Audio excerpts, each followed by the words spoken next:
예수님을 감동시키는 사람이라는 제목으로 이 말씀을 나눕니다. 예수님을 감동시키는 사람이라는 제목입니다. 자, 일본의 여류 작가 한 분이 계시는데 시오노 나나미라고 하는 분이 유명한 책을 썼어요. 그 책의 이름이 노마인 이야기라고 하는 책입니다. 몇 권으로 된 책인데 제가 참 재밌게 읽었어요. 자, 이 책에 보면 로마 군대에서 백부장이 어떤 사람인지에 대해서 자세히 나옵니다. 자, 백부장이 어떻게 임명되고 있는지에 대해서도 소개를 해놨어요. 그런데 백부장은 아무나 되는 게 아니다 하는 것입니다. 백부장이 되기까지가 절차가 매우 까다롭다. 그러니 백부장은 보통 사람은 아니었다는 것입니다. 당시 백부장은 오늘날 한국 군대로 따지면 중대장급 정도 되는 지휘관입니다. 근데 몇 가지 특색이 있어요. 자, 로마 세계에서 이들은 중류계급 이상의 지식인이었다는 거예요. 그러니까 지식도 있고 전쟁도 잘하고, 자, 무예도 있고 지식도 있고 뭐 이런 사람입니다. 자, 로마 군대에서 백부장이라는 직책, 이게 아무나 임명되는 것이 아니다는 것입니다. 자, 상부에서 임의로 백부장을 내려보내는 것도 아니고 상부에서 그 명단을 발표하듯이 발표하면서 백부장을 임명하지 않는다는 거예요. 자, 오랫동안 이 사람과 함께 전투를 했던 군인들이 투표로 결정하는 거예요. 투표로. 야, 그러니 전쟁에서 어떻게 싸웠는지 다 보잖아요. 병사들이 인정을 해야 백부장이 되는 거예요. 자, 그러니까 이 백부장은 인품도 있고 통솔력도 있고 식견도 있고 용맹성도 있어야 된다. 지휘관으로서 자질을 충분히 갖추지 못하면 임명되지 못하는 자리가 백부장이다 하는 거예요. 자, 그래서 신약 성경에 보면 백부장이 몇 명 나와요. 오늘 본문에도 나오지만 성경에 언급된 백부장은 대체적으로 사려 깊고 우호적인 인물로 나옵니다. 오늘 백부장도 그렇지만 예수님이 십자가 지실 때에 백부장이 예수님의 거룩한 모습을 보고 죄인들을 용서하시는 모습을 보고 저분은 진짜 하나님 아들이시구나 라고까지 고백을 하잖아요. 성경에 나오는 백부장은 굉장히 좋은 평가를 많이 받습니다.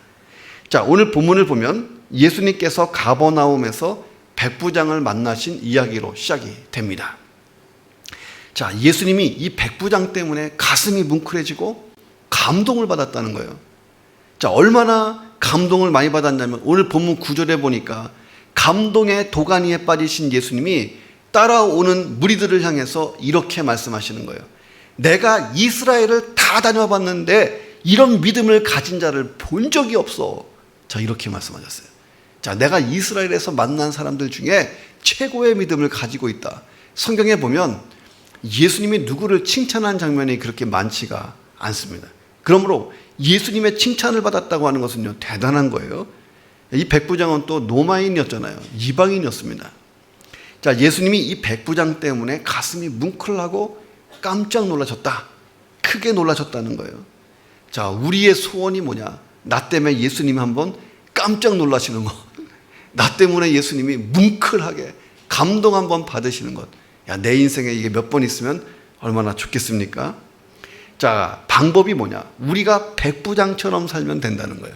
자, 이 백부장처럼만 살 수 있다면 예수님이 순간순간 우리 때문에 감동받으시고 가슴이 뭉클해지고, 야, 내가 동경복음교회 내가 다 봤는데 이만한 믿음을 가진 사람이 없어. 여러분의 칭찬되기를 주의 이름으로 축원합니다. 자, 예수님을 깜짝 놀라게 하고 감동의 도가니에 빠뜨린 주인공, 이 백부장.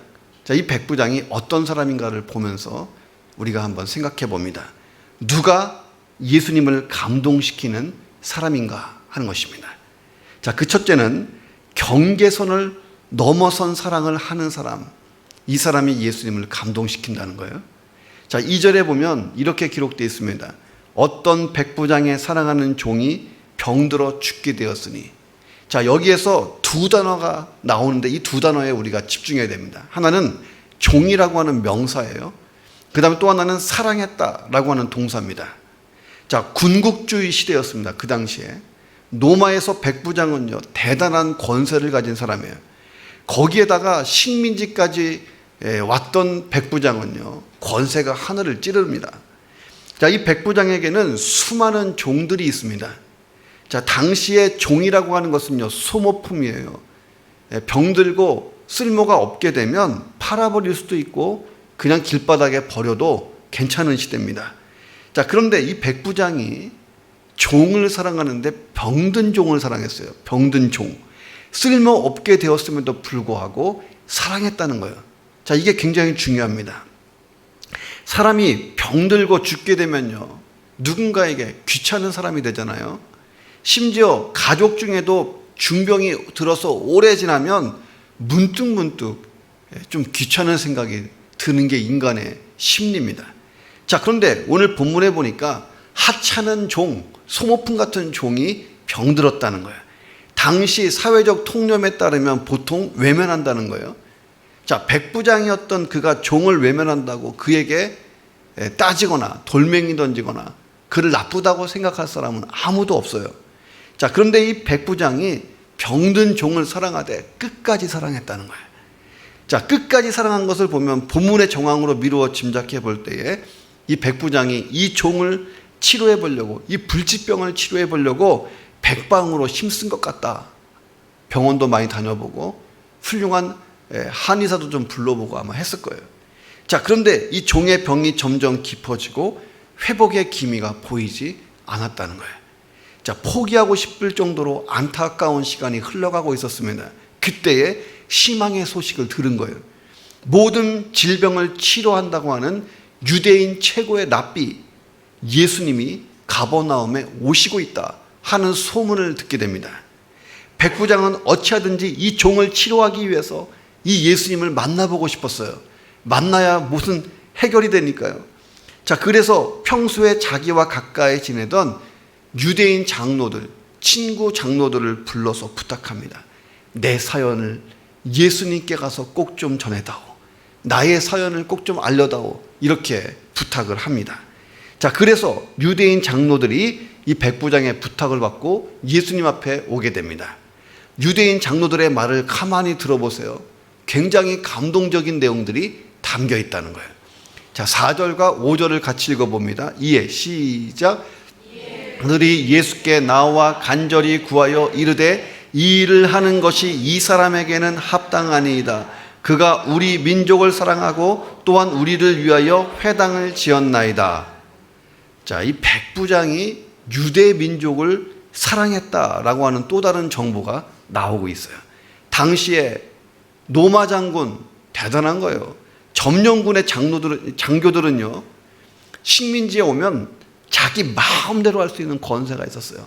다 빼앗을 수도 있고, 사람을 한 번에 그냥 보내버릴 수도 있고, 어떤 사람을 뭐 갑자기 세워주려면 세워주고, 많은 권세가 있습니다. 자, 이 노마인들은 그 당시에 유대인들을 무시했어요. 포악하게 행동했습니다. 자, 그래서 유대인들은 포악한 노마인들만 보면 심한 열등감이 있었어요. 심한 열등감. 자, 무엇보다도 노마 사람들이 자기들보다 키가 크고 신체가 건장한 것, 이게 유대인들에게는 스트레스였습니다. 그러니까 예수님이 한때 산상수훈에서 말씀을 전하실 때에 이런 말씀을 하신 적이 있어요. 너희 중에 염려함으로 그 키를 한 자라도 더할 수 있느냐. 유대인들의 아픔을 이야기한 거예요. 야, 너네가 오늘 밤에 그렇게 염려해봐야 내일 아침에 노마 사람보다 키가 크냐? 그런 쓸데없는 거 염려하지 말고, 그러면서 예수님이 말씀을 계속 하신 거예요. 제가 이 말씀을 딱 듣고 중학교 3학년 때 키가 작은 거에 대해서 포기해버렸어요. 동시에 영화배우 되고 싶은 것도 포기했어요. 난 주연이 안 될 거면 안 한다. 그 당시 주연은 키가 커야 되잖아요. 포기해버렸어요. 야, 그리고 먼저 그 나라와 의를 구해야겠다. 어린 마음에 그렇게 생각한 적이 있습니다. 자, 유대인들은 노마인보다 키가 크고 건장했으면 하는 소원이 있었다는 거예요. 자, 그런데 오늘 본문에 이 백부장이 여타의 포악한 노마인들과는 전혀 달랐다는 거예요. 자, 그는 그 노마인들에 대해서 적개심을 가지고 열등감을 가지고 있는 그런 유대인들을 사랑했다는 거예요. 사랑했다. 자, 유대인 장로들이 예수님 앞에 와서 한 이 말은요, 우리가 머릿속으로 상상해 보면 돼. 침이 막 튀겨가면서 얘기하는 거예요. 막 이러면서 막, 그냥 정중하게, 이 사람은요, 이렇게 하는 게 아니라, 막 그냥 입 침이 막 나가면서, 백부장을 막 칭찬하고 있다는 거예요. 침 튀기면서. 다른 사람은 몰라도 이분의 사연은 먼저 해결하셔야 됩니다. 꼭 이분의 사연은 들어주셔야 됩니다. 이분은 이렇게 얘기한 거예요. 자, 생각해 보세요. 유대인 장로들이 누구냐는 거예요. 유대인 장로들은요, 콧대가 높은 사람들이에요. 누구보다 선민의식이 강한 사람들. 하나님이 유대인만 선택했고 구원했다. 이 의식이 가장 강한 사람들이에요.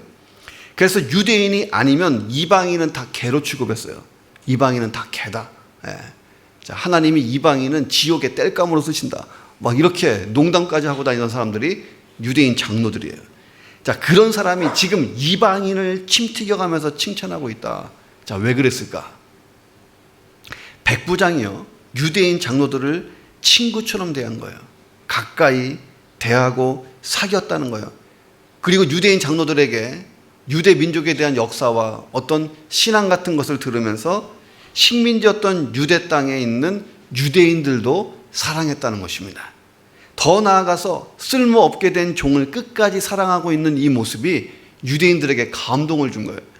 자, 신학자 라일에 보면 당시 헬라 세계나 라틴 철학에서 높은 자가 낮은 자, 더구나 쓸모없는 자를 돌아보는 것, 이런 성품은 칭찬하지도 않고 권장하지도 않는 성품이다. 이렇게까지 얘기하던 시대예요.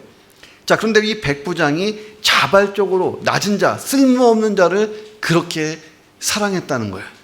당시 많은 사람들이 병고침을 받으려고 예수님께로 왔어요. 예수님, 저 좀 치료해 주세요. 예수님, 우리 아버지 좀 치료해 주세요. 우리 어머니, 우리 딸내미, 우리 아들내미. 자, 이렇게 가족이나 친척 또는 사랑하는 이웃들의 질병을 치료해 달라고 부탁하러 왔어요. 자, 그런데 유일하게 이 백부장이요, 우리 종을 좀 치료해 주십시오. 그러니까 예수님이 수많은 사람의 사연을 들었지만, 야, 백부장이 종을 치료해 달라고 부탁하기 위해서 왔다는 것, 굉장히 드문 현상이었습니다. 자, 백부장은 종의 가치를 상실한 종을 위해 예수님을 찾아왔다. 자, 우리는 여기서 종을 향한 백부장의 사랑의 깊이를 알 수가 있다 하는 것입니다. 7절에 보면 백부장이 내 하인을 낫게 하소서 이렇게 말합니다. 당시 헬라어에서 하인이라고 하는 단어는요, 둘로스라고 하는 단어를 씁니다. 그러니까 종은 둘로스예요. 자, 말 그대로 시키고 부려먹을 수 있는 사람, 이게 둘로스 종입니다. 그런데 오늘 본문에 내 하인 할 때 이 하인은, 종은 둘로스가 아니고 파이스로 나와요. 파이스. 이 파이스는 뭐냐면 연령대가 나보다 조금 어린아이를 가르칠 때 아이라고 할 때 파이스를 씁니다. 나와 혈통적인 자녀, 내가 낳은 자녀는 테크논이라고 하는 단어를 씁니다. 자, 그런데 일상적으로 이 파이스는 그냥 아이라는 뜻입니다. 자, 내 아들은 아니지만 일상적으로 아이를 가리킬 때에 파이스를 써요. 그러니까 백부장이 자기의 종을 종처럼 대하지 않았다는 거예요. 일상적인 의미의 아이처럼 대했다는 거예요. 당시의 언어 생활을 보면 일상적인 생활에서 엄마나 아빠가 자녀들을 부를 때 부르는 호칭이에요. 얘들아, 이리 와서 피자 먹자. 얘들아 할 때 얘들아, 이게 파이스예요. 자, 그러니까 백부장은 자기 종을 내가 낳은 아들, 테크노는 아니지만 아이처럼, 보통 아이처럼, 보통 사람처럼 사랑했는데, 특별히 양자처럼, 그렇게 아들처럼 사랑했다는 거예요. 당시 풍습에 비춰볼 때 이것은요, 파격적이고 들으면 충격적인 일이라는 거예요. 예수님이 이런 백부장의 사랑을 아셨기 때문에 마음에 감동이 시작된 거예요. 깜짝 놀랐어요. 이 백부장 사랑의 특징이 뭐냐? 경계선을 넘어갔어요. 그렇게 할 이유가 없는데도 그렇게 한 거예요. 식민지 땅에서 로마의 지배를 받고 있는 유대인들을 그렇게 사랑할 필요가 없는데도 불구하고, 병들어 죽게 된 종을 그토록 사랑할 필요가 없는데도 불구하고 너무나 사랑한 것입니다. 그 예수님이 이 사람에게 감동을 받고 깜짝 놀랐다는 거예요. 자, 그래서 예수님을 감동시키는 첫 번째 방법은요, 쉬워 보인다. 참 쉬워 보인다. 그건 뭐냐면 경계선을 넘어가서 사랑을 해보라는 것입니다. 자, 그런데 사랑하는 여러분, 내 가족을 사랑하는 것은요, 쉬워요. 그렇게 어렵지 않습니다. 자, 내가 사랑하는 사람, 나를 사랑해주는 사람, 이런 사람들을 사랑하는 것은 어렵지가 않습니다. 자, 그런데 내가 굳이 사랑할 필요가 없는 사람, 나를 사랑하지 않는 사람, 그런 사람을 사랑한다는 것은 이게 쉽지가 않습니다. 더구나 나를 좋아하지 않는 원수를 사랑한다. 이건 진짜 어려운 거잖아요. 자, 이런 사랑은요, 경계선을 넘어야 되는 사랑입니다. 자, 이 말씀 가운데 예수님이 도전해 보는 거예요. 자, 경계선을 한번 넘어가서 사랑해 보라는 거예요. 주님이 감동하십니다. 자, 예수님도 하나님과 사람 사이의 경계선을 넘어서 이 땅에 오셨잖아요. 하나님 나라에서 죄인된 우리를 구원하기 위해 이 땅에 사람의 모습으로 오신 사건이 있습니다. 그리고 예수님은 철저히 사람을 사랑하고자 하셨어요. 특별히 경계선을 넘어가서 더 사랑하십니다. 자, 예수님 당시의 사람들이 진짜 만나기를 꺼려하는 사람들은 다 만나고 다녔어요. 사람들이 기피하는 사람들, 그 사람들은 다 예수님의 VIP들이었다는 거예요. 병든 사람, 귀신 들린 사람, 창녀, 가난한 사람, 약한 사람, 죄인들, 세리들, 어부, 여자들, 어린아이들, 당시의 사람들이 무시하는 어떤 계층의 사람들이에요. 자, 그런데 예수님이 이들을 제일 가까이 하셨어요. 이 경계선을 넘는 사랑, 자, 그것은 하나의 성육신이었습니다. 자, 이 성육신하신 예수님의 사랑을 내가 실천하고자 할 때에 경계선을 넘을 수가 있다는 거예요. 자, 이런 사람이 예수님을 감동시켜요. 자, 내가 사랑할 이유가 없는 사람을 사랑해보라는 것입니다. 나를 좋아하지 않는 그 사람을 한번 사랑해봐라. 자, 그렇다면 내가 다가가지 못하고 있는 나의 경계선 밖에 있는 사람들을 향해서 예수님의 마음을 가지고 한번 다가가 보시기를 주의 이름으로 축원합니다. 바로 그 순간에 예수님이 나 때문에 감동하실 줄로 믿습니다. 자, 누가 예수님을 감동시키는 사람이냐? 두 번째는요, 희생하는 사람을 예수님은 감동하십니다. 자, 이 희생이라는 것은요, 관심에서부터 시작되는 거예요. 관심이 있어야 희생도 가능한 거예요. 자, 1800년대에 스위스의 실업가요, 은행가였던 앙리 듀랑이라는 사람이 부와 명예를 얻기 위해 나폴레옹을 찾아갔습니다. 자, 그런데 전쟁터에 있는 나폴레옹을 찾다가 비참히 죽어가는 부상병들을 보게 된 거예요. 그때 가슴이 아프고 가슴이 울렁거리고 뭔가 마음에서 충격적인 일이 막 벌어지기 시작했습니다. 치열한 전투 현장에서 피 흘리고 죽는 젊은이들을 보면서 앙리 듀랑의 인생이 확 바뀌어버립니다. 자, 부상병들을 돌아볼 방법이 없을까? 뭔가 도와줄 방법이 없을까? 하다가 그가 무엇을 만드냐면 세계 적십자 운동을 시작한 거예요. 자, 적십자 운동은 그렇게 시작됐어요. 관심 속에서. 자, 백부장의 부탁을 받고 예수님 앞에 나아간 장로들이 이런 이야기를 해요. 그가 우리 민족을 사랑하고 또한 우리를 위하여 회당을 지어줬습니다. 자, 회당을 지어줬다. 자, 아마도 이 백부장이 유대 땅에 주둔하면서 유대인들과 친분을 많이 가졌던 것 같아요. 자, 그리고 유대인들의 신앙생활과 삶에 대해서 관심을 갖다 보니까 하나님을 점점 알기 시작했던 것입니다. 내가 하나님과 유대인들을 위하여서 뭔가 할 게 없을까라고 생각하다가 가만히 보니까 회당을 지었으면 참 좋겠다. 유대인들이 회당 중심으로 모이고 회당은 있으면 있을수록 좋은 거예요. 그래서 큰 회당을 하나 지어서 헌당해야겠다 하는 결심이 섰다는 것입니다. 자, 그가 하나님과 사랑하는 유대인들을 위해서 회당을 지어서 드디어 헌당식을 했다는 것입니다. 회당을 지으려면요, 돈이 많이 필요하잖아요. 백부장이 어떻게 돈을 마련할 수 있었을까? 자, 한 가지 방법은 로마 정부에 돈을 좀 요청해서 국비로 해결하는 방법이 있었을 거예요. 자, 그런데 이 백부장이 로마 정부 돈으로 지은 것 같지는 않습니다. 자, 유대인들은요, 전 세계에서 눈치가 제일 빠른 사람들이에요. 경제관념이 세계 1위야. 2등가라 그러면 서러워해. 자, 유대인들이 얼마나 계산이 빨라요. 딱 봐도 알 수 있어요. 백부장이 국비로 회당을 지었다면 유대인 장로들은요, 그 사실을 뻔히 알 수 있어요. 적어도 유대 장로들이 침 튀기면서 백부장을 칭찬했던 이유가 뭐냐? 이 사람의 희생이 남달랐기 때문입니다.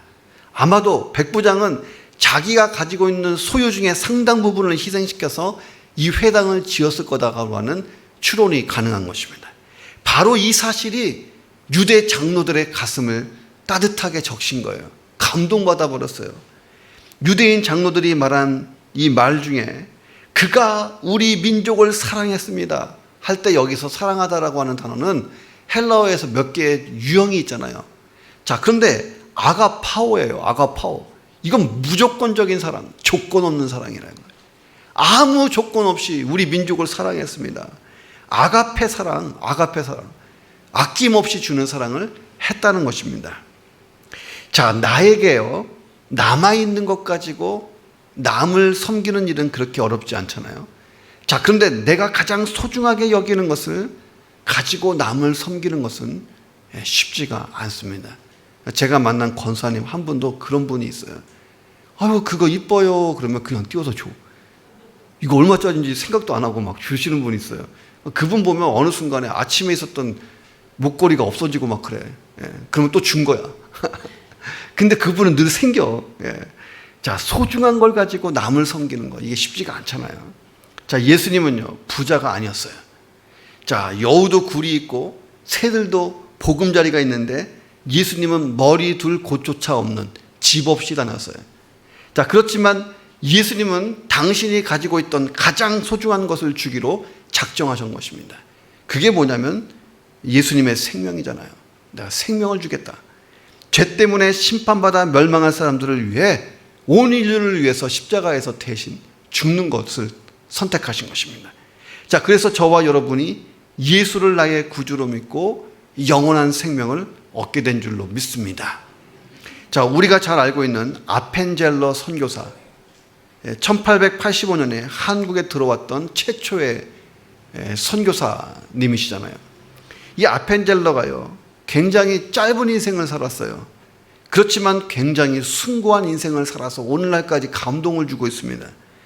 아펜젤러가 한국에서 사역한 지 딱 17년 되던 해에 1902년에 사고로 목숨을 잃게 됩니다. 사역을 위해서 배를 타고 목포로 내려가고 있었어요.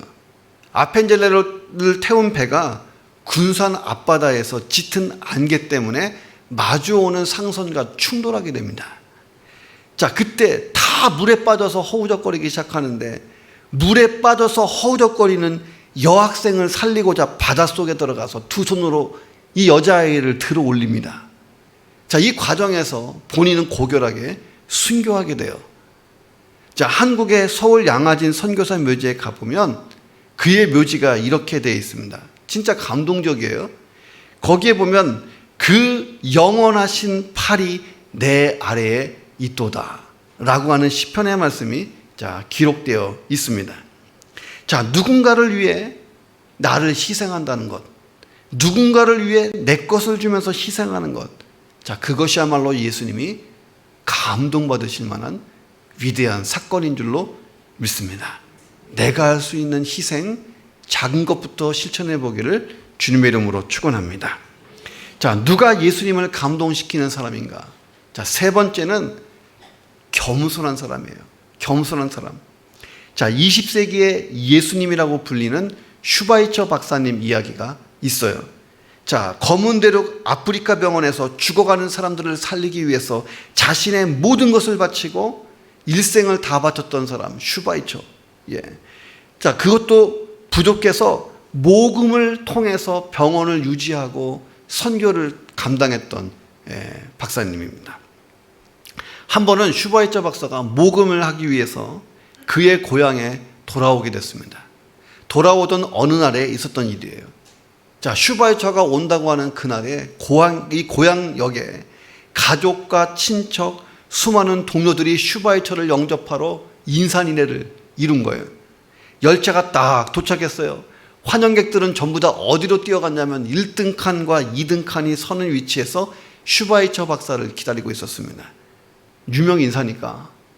자, 그런데 슈바이처 박사가 맨 뒷칸 3등 열차에서 내리는 거예요. 자, 아프리카에서 힘들게 사역하고 온 슈바이처의 건강을 생각하는 가족과 이웃들과 또 동료들이요, 원망스럽게 물었어요. 박사님, 건강을 생각하셔야지 왜 3등 칸을 탑니까? 원망 섞인 말을 막 쏟았어요. 슈바이처 박사가 웃으면서 이렇게 말합니다. 4등 칸이 없잖아요. 4등 칸이 있었으면 4등 칸 탈 사람이에요. 제가 인도 가니까 1등 칸, 2등 칸, 3등 칸, 4등 칸 쫙 있더라고요. 마지막 칸은요, 서서 가는 거예요. 예, 서서 가. 그 사람들이 서서 가는 데 가보면 의자도 없어. 그냥 통으로 하나예요. 거기에 돗자리 깔고 보따리 깔고, 예, 서로 등을 비대고 그렇게 자는 것을, 자면서 가는 것을 봤습니다. 자, 1등 칸이든 뭐 5등 칸이든 간에 공평해. 똑같이 도착해. 돈만 비싸. 서서 가는 거에 비해서 700배인가 비싸. 엄청 비싼데 1등 칸은 똑같이 도착해요. 굉장히 공평해요. 아마 슈바이처 박사라면 마지막 칸에 탔을 거다. 더 낮은 자리가 없어서 아쉬워했다는 거예요. 이 백부장이요, 굉장히 겸손한 사람이에요. 자, 오늘 본문에 보면 이해하기 어려운 거 하나가 나타나요. 그건 뭐냐면 백부장이 대로마 제국 고급 장교잖아요. 예수님은요, 식민지의 납비 정도에 불과했습니다. 대로마 제국 장교가 식민지 납비를 불러들이는 것은요, 그렇게 어려운 일이 아니라는 거예요. 그냥 오십시오 하면 가야 되는 게 식민지의 납비였다 하는 것입니다. 그런데 백부장은요, 명령하지 않았어요. 오시라고 명령하지 않았습니다. 자, 그렇다고 자기가 직접 예수님께 나가는 것도 아니에요. 자, 그의 친구들이었던 유대인 장로들을 불러서 내 사연을 예수님께 전달해다오 하고 부탁을 합니다. 자기가 안 나가고 유대인 장로들을 대리인으로 보냈어요. 얼핏 보면, 한국식으로 보면 이 백부장이요, 매우 건방진 사람처럼 보여요. 아니, 지가 나와야지 왜 유대인 장로들을 보내냐는 거예요. 아쉬운 자기가 예수님께 달려와서 예수님 발 앞에 꿇어 엎드리고 간절히 구해야 정상이 아니냐는 거예요. 그러니까 예수님이 감동하시고 네 믿음대로 될지어다 하면서 이 종이 치료가 돼야 되지 않느냐 하는 것입니다. 굉장히 건방져 보이는 이 모습을 우리가 어떻게 해석할 거냐. 자, 근데 그 당시 유대인들의 관습, 유대인들의 사고 속을 우리가 좀 알면 이 의문이 풀린다는 것입니다. 당시 유대인들은요, 예수님을 어떻게 이해하고 있었냐면 하늘에서부터 온 신령한 납비야, 선생님, 선지자 정도로 인식하고 있었어요. 자, 어쨌든 예수님은요, 납비는 납비인데 하늘로부터 오는 신령한 납비, 선지자 같은 납비 중에 갑으로 여겨졌어요. 갑. 자, 그러니 유명 인사였습니다. 근데 유대인 납비들은 절대 이방인을 만나지 않습니다. 이방인과 밥도 안 먹을 뿐더러 차도 안 마시고 이방인과 정답게 인사도 안 하고요. 자, 이방인을 만나서 길거리에서 납비가 이야기를 나눈다. 그때부터 납비는 수치를 당하는 거예요. 납비의 가치가 그냥 푹 하락하는 거예요. 인기도가 푹 떨어지는 겁니다. 이방인을 접촉하는 순간 수준 떨어지는 납비가 된다는 거예요. 백부장이 가만히 생각해 봤어요. 자기 생각에 예수님은 유대인들이 줄줄줄 따라다니는 최고의 납비잖아요. 자, 그래서 내가 직접 예수님께 나가서 예수님 막 이러면 그분의 명예를 더럽힌다고 생각한 거예요. 자, 그래서 내가 직접 갈 수 없으니까 유대인 친구들을 부탁해서 보낸 것입니다. 예수님을 철저하게 존중했다는 거예요. 백부장은 그런 예수님에 대한 존중이 있었어요. 예수님이 백부장의 마음을 아시고 감동받았어요. 그 얘기를 듣자마자 내가 집에 직접 찾아가겠다. 내가 백부장의 집에 가시겠다고 나섭니다.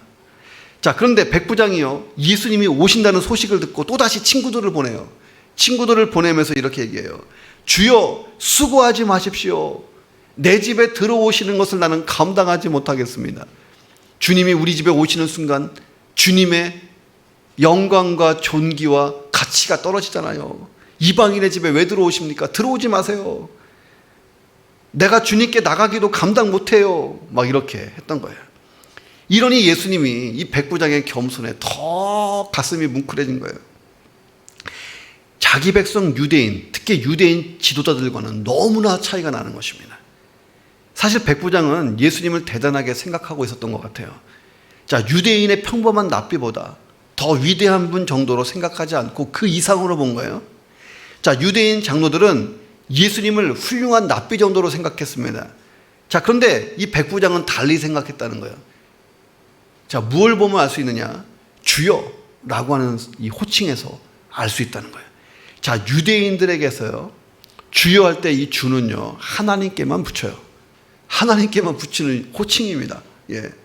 자, 이방인들에게 주라고 하는 단어는 그냥 존경 정도의 의미를 담은 것입니다. 자, 그런데 백부장이 감당하지 못하겠습니다 라고 하는 것을 보면 그가 주여 할 때는 자기들이 사용하는 존경 정도가 아니고 아마 예수님이 신적인 존재일 거라고 생각하는 어떤 최고의 겸손을 보여준 것입니다. 자, 자기의 모든 신분, 권위 다 내려놓고 겸손하게 예수님께 엎드렸던 거죠. 자, 사랑하는 여러분, 겸손한 자가 예수님을 감동시킨다는 거예요. 왜? 예수님 자체가 겸손한 분이었어요. 사도 바울은 빌립보서 2장 5절부터 8절에서 예수님이 얼마나 겸손하신지에 대해서 이렇게 증거합니다. 너희 안에 이 마음을 품으라. 곧 그리스도 예수의 마음이니 그는 근본 하나님의 본체이시지만 하나님과 동등됨을 취할 것으로 여기지 아니하시고 오히려 자기를 비워서 종의 형체를 가지사 사람들과 같이 되셨다라고 이야기합니다. 사람의 모양으로 나타나시고 자기를 낮추시고 죽기까지 복종하셨으니 곧 십자가에서 죽으셨다. 예수님의 겸손을 이렇게 표현했어요. 이 겸손이라는 것은 뭐냐? 겸손이 뭐냐? 무조건 낮추는 거냐? 그게 겸손이 아니고 겸손은요, 나를 비우는 거예요. 자기를 비우는 거예요. 자기를 비우면 다 겸손해지느냐? 나를 다 비우면 겸손해지면요, 가서 그 명상하면 돼. 명상. 요가하면서 막 명상하잖아요. 그럼 명상 같은 거 하면 겸손해질지 몰라요. 자, 근데 성경이 말하는 겸손은 그런 게 아니라는 거예요. 자, 성경이 말하는 겸손은 나를 완전히 비우고 플러스 하나님으로 가득 채우는 겁니다. 이래야 겸손해지는 거예요. 자, 그래서 겸손한 사람은요, 세상에서 제일 센 사람이야. 왜? 그 속에 하나님이 가득해. 그러니 얼마나 세요. 예. 자, 예수님이 얼마나 겸손했습니까? 자, 하나님으로 가득했어요, 마음이. 자, 그래서 십자가에서 겸손히 온 인류를 위해서 목숨을 버릴 수가 있었다는 것입니다. 자, 하나님으로만 충만한 내 안에 예수로, 하나님으로, 성령님으로 가득한 자, 그런 겸손한 사람 되시기를 주의 이름으로 축원합니다. 나의 이 겸손이 세상을 아름답게 하고 예수님을 감동시킬 줄로 믿습니다. 자, 하나만 더해요. 누가 예수님을 감동시키는 사람인가? 마지막 네 번째는 믿음의 사람. 믿음의 사람이 예수님을 감동시킨다는 거예요. 이 백부장은요, 믿음이 충만한 사람이었어요. 오늘 본문에 보면 말씀만 하십시오. 그러면 내 하인이 나을 것입니다. 말씀만 하십시오. 이게 얼마나 큰 믿음이에요. 자, 예수님이 말씀만 하셔도 멀리 떨어져 있는 하인이 치유될 것이다라는 믿음이 있었어요. 예수님, 내 집에 들어오시면 안 돼요. 들어오시면 당신의 가치가 떨어지는 거예요. 그러니 와서 손으로 안수하셔도 좋겠지만 그렇게 하지 마시고 거기서 그냥 말씀만 하십시오. 그러면 여기 있는 내 종이 치료받을 것입니다. 자, 이렇게 얘기한 거예요. 이게 대단한 믿음이잖아요. 자, 그리고 예수님을 결정적으로 감동시킨 고백이 있었어요. 자, 8절을 보면 이것도 잘 이해가 안 된다는 거예요. 8절 한번 같이 읽어보겠습니다. 시작. 나도 남의 수하에 든 사람이요 내 아래에도 병사가 있으니 이더러 가라 하면 가고 저더러 오라 하면 오고 내 정도로 이것을 하라 하면 하나이다. 자, 이 말이 끝나자마자 예수님이 감동을 받았어요. 근데 도대체 이 말이 무슨 뜻이냐는 거예요. 자, 이해가 안 되잖아요. 예. 말씀만 하십시오. 말씀만 하시면 내 종이 치료받을 것입니다 해놓고 나도 남의 수하에 든 사람이요 어쩌고 예수님이 감동을 딱 받으셨어요. 자, 이 상황이 지금 이해가 되냐는 거예요. 자, 중요한 것은요, 이 말을 하자마자 예수님이 놀라셨다. 자, 9절에 보면 예수께서 들으시고 그를 놀랍게 여겨 돌이키사 따르는 무리에게 이르시되, 내가 너희에게 이르노니 이스라엘 중에서도 이만한 믿음은 만나보지 못하였노라. 자, 무슨 뜻이냐는 거예요. 그러면 이 8절이.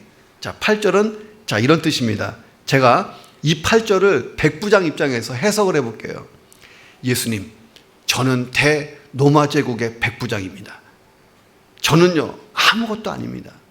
저 혼자 제 스스로는요, 권세가 없는 그냥 한 명의 인간일 뿐입니다. 자, 그런데요, 로마 황제가 저에게 백부장이라고 하는 직책을 주신 거예요. 백부장의 권세를 줬습니다. 저는 황제가 나에게 준 백부장이라고 하는 권세를 지금 사용합니다. 제가 입을 열어 명령을 내리면 내 종들이 그 명령을 그대로 순종합니다. 너 죽어! 그러면 죽고, 나가! 전쟁에 나가! 그러면 나가! 다 돼요. 백부장 이름으로 하면 다 되는 것입니다. 가라 하면 가고, 오라 하면 오고, 명령대로 다 합니다. 예수님, 제가 예수님을 보니까 예수님은 하늘의 권세를 가지신 분이시네요 라고 고백한 거예요. 세상을 창조하신 하나님께서 당신에게 권세를 준 것을 내가 믿습니다. 하나님은 말씀으로 세상을 창조했다고 내가 유대인들에게 들었는데, 하나님이 입만 열어서 명령하시면 세상은 그 명령대로 다 되잖아요. 바로 그 권세를 가지신 예수님, 내가 당신을 믿습니다.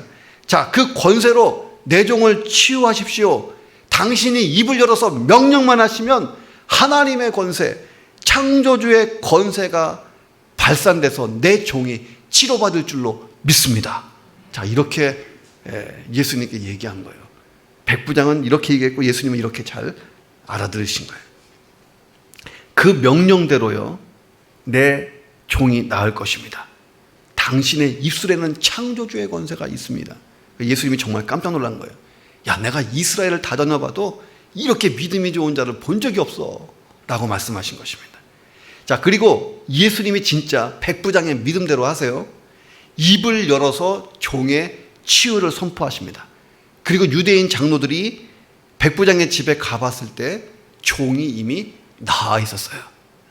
자, 소위 말하는 원격 조정으로 종의 병이 치료됐다는 거예요. 자, 단순히 병만 치료된 게 아니에요. 구절에 보니까 나아졌다라고 하는 헬라어 단어가 휘기아이노라고 하는 단어인데 정신적인, 영적인 온전한 치유를 뜻합니다. 자, 전인 치유가 일어난 거예요. 이 종이 자기 육체가 치료되는 것을 보고 예수 믿은 거예요. 이 종의 영혼도 치유됐다. 자, 이 일 때문에 백부장의 집안이 다 예수를 믿게 되는 기적이 일어난 줄로 믿습니다. 자, 예수님이 우리가 믿음으로 행동할 때 감동하시는 거예요. 자, 예수님이 믿음의 모델이시잖아요. 자, 예수님은 하나님 아버지에 대한 철저한 믿음을 가지고 이 땅에서 사역을 하신 거예요. 그러니까 우리가 역시 믿음으로 살아야 하나님도 예수님도 감동하시는 것입니다. 자, 예수님이 어느 날 한탄하시면서 이런 말씀을 하셨어요. 얘들아, 그런데 말세에 믿음이 있는 자를 내가 볼 수 있을까? 이렇게 말씀하신 적이 있잖아요. 자, 우리는 어떻게 대답하면 됩니까? 천만에요, 예수님. 제가 있잖아요. 자, 이렇게 얘기할 수 있어요. 저와 여러분이 말세에 믿음이 있는 자들이 돼서 예수님을 감동시킬 만한 사람들 되시기를 주의 이름으로 축원합니다. 자, 선민이 아니었던 자, 이방인 백부장, 그 로마의 권세를 가지고 있었던 백부장, 식민지에 와서 자기 마음대로 권세를 누리고 횡포를 저지르고 포악하게 먹고 마시고 즐길 수 있는 사람. 자, 그럼에도 불구하고 종을 사랑하고, 그럼에도 불구하고 회당도 지어주고 유대인들을 사랑하고 겸손하고 믿음을 다 보여준 이 사람은 이방인이었잖아요. 이 이방인이 유대인을 부끄럽게 만든 사건이 오늘 이 스토리입니다. 적어도 내가 하나님의 자녀고 내가 그리스도인이라면 최소한 불신자보다는 나아야 할 줄로 믿습니다. 우리보다 더 희생적이고 겸손한 불신자도 많잖아요. 그 사람보다는 내가 나아야 되지. 자, 경계선을 넘어서 사랑하는, 희생할 줄 아는, 겸손하고 믿음으로 사는 그런 사람 되어보시기를 주님의 이름으로 축원합니다. 이것이 내 생애의 목표가 되면 예수님이 나 때문에 순간순간 깜짝깜짝 놀랄 줄로 믿습니다. 예수님을 감동시키는 백부장. 자, 이제 내 차례인 줄로 믿습니다. 기도하겠습니다. 하나님, 우리의 인생이 주님을 감동시키는 인생, 주님을 기쁘게 하시는 인생, 세상을 복되게 하는 인생 되게 도와주옵소서. 우리가 경계선을 넘어서 아낌없이 사랑해보게 하시고 희생적으로 사랑해보게 하시고 겸손한 사람이 되게 하시고 믿음의 사람이 되어서 우리 주님을 감동시키는 인생 살 수 있도록 도우시고 역사해 주옵소서. 통성으로 한번 기도하겠습니다. 하나님 아버지, 감사합니다. 이 말씀을 통하여 우리에게 들려주시는 은혜를 감사합니다. 하나님, 우리의 인생이 어찌하든지 예수님을 닮아가고 예수님의 손과 발이 되고 예수님의 마음으로 세상을 바라보며 섬기고 겸손하고 하나님 사랑하고 특별히 경계선을 넘어서 누구든지 사랑하고 누구든지 섬겨줄 수 있는 좋은 그리스도인 될 수 있도록 도와주옵소서. 믿음의 사람 되게 하셔서 어디에 있든지 하나님께 영광이 되고 세상 사람들에게 본이 되는 하나님 그러한 사람들 되어서 예수님을 감동시키는 인생 될 수 있도록 축복하시고 역사해 주옵소서. 우리 안에 그런 선한 마음이 있게 하시고 주님을 닮은 마음 주시옵소서. 우리 주님 역사하시며 역사해 주옵소서. 존귀하신 예수님 이름으로 기도합니다.